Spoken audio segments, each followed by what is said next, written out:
In this video, we'll be taking a look at one NBA game happening on May 21st, 2024, and providing you with a free team pick and total pick for this game. So 2 picks in total. Welcome back to Cash Out Sports. Let's dive right into it. Oh, and don't forget to subscribe and to click the bell icon to get notified as soon as these videos get released so that you have more time to plan out your bets as we provide these videos on a daily basis. I can guarantee that you'll have all the important information that you'll need on this one NBA game after fully watching this video.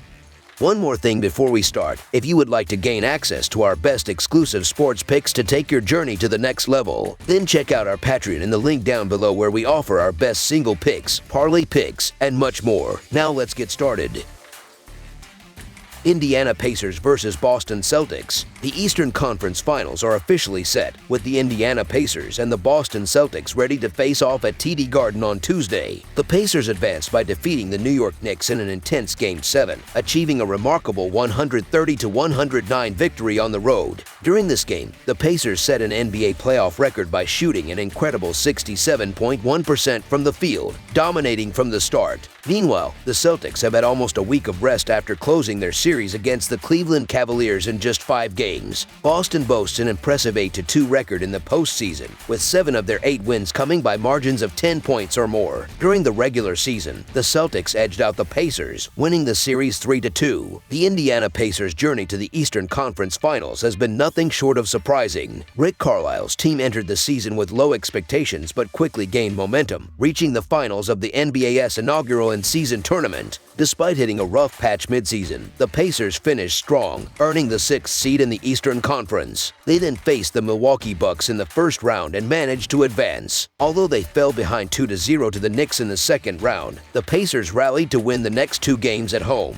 The series continued with both teams trading home victories until the decisive Game 7 at Madison Square Garden, where the Pacers triumphed with a record-setting performance. Tyrese Halliburton was instrumental, scoring 27 points and leading his team back to the Eastern Conference Finals for the first time since 2014. Familiarity between the Pacers and the Celtics runs deep, as the teams have faced each other 5 times this season, with the Pacers winning twice. The Pacers lead the NBA in points per game, finishing 1st in field goal percentage and 5th in three-point shooting during the regular season. In the playoffs, they rank 3rd in three-point field goals made per game but lag in defensive stats, being 14th in scoring defense, 10th in field goal defense, and 11th in three-point defense. Despite being 10th in rebounds per game, the Pacers excel in ball protection, ranking 2nd in fewest turnovers per game. Tyrese Halliburton, their top scorer, was hindered by a hamstring injury against the Celtics earlier in the season, averaging just 16 points per game. Now healthy, Halliburton is expected to be a more formidable opponent. Pascal Siakam also played well against Boston, averaging 21 points per game. The Boston Celtics are set to compete in the Eastern Conference Finals for the 3rd consecutive season. However, despite their recent success, which includes an 8-2 playoff record, the Celtics are determined to win the NBA title this year after falling short previously. They last played on Thursday, defeating the Cavaliers 113-98 to close out their series. Jason Tatum led the team with 25 points, following 2 games where he scored 33 points each.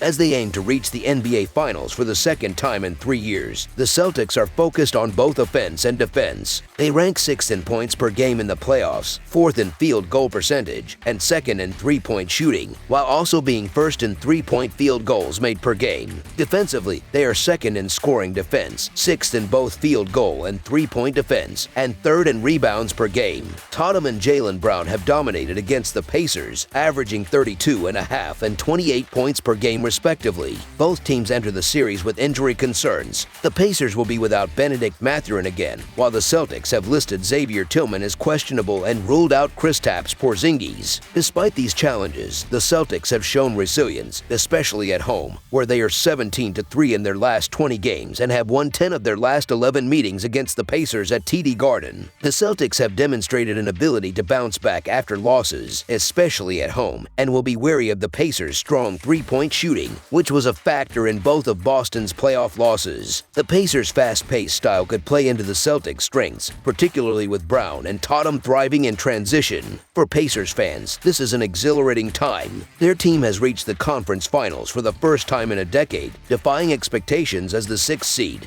Their offensive performance in Game 7 against the Knicks was historic, shooting 67% from the field and 54% from three-point range. However, they now face a different challenge in the Celtics, who have had more rest and home court advantage. Although the Pacers fared decently against Boston during the regular season, winning 2 out of 5 games, the Celtics' fresher legs and experience make them the favorites in this series. Despite this, the series is not expected to be a sweep, as the Pacers' ability to shoot well from beyond the arc could extend the competition. One major concern for the Celtics is the potential rust from their extended break, but the Pacers might also be fatigued from their 7-game series against the Knicks. In Game 1, the Celtics are expected to assert their dominance, leveraging their rest, defensive prowess, and offensive firepower to take care of business. So the Boston Celtics to win and cover the spread as favorites is our full game side pick. In Game 7 against the Knicks, the Pacers shot over 70% for most of the game, shattering various offensive records and significantly surpassing the projected total score. For Game 1 of this series, the total is set at 221.5 points, which is low compared to the regular season games between these teams that average 246 points. While postseason games typically see lower scores, the Pacers' fast-paced, high-scoring style has led many to favor the over in their matchups. This trend has been evident in 12 of the last 18 meetings between the Pacers and Celtics, as well as in the last 2 postseason games for each team. If the Celtics can replicate their three-point shooting success from the Cleveland series, both teams should be able to push the total score past the projected number. Therefore, over the projected total is our full game total pick.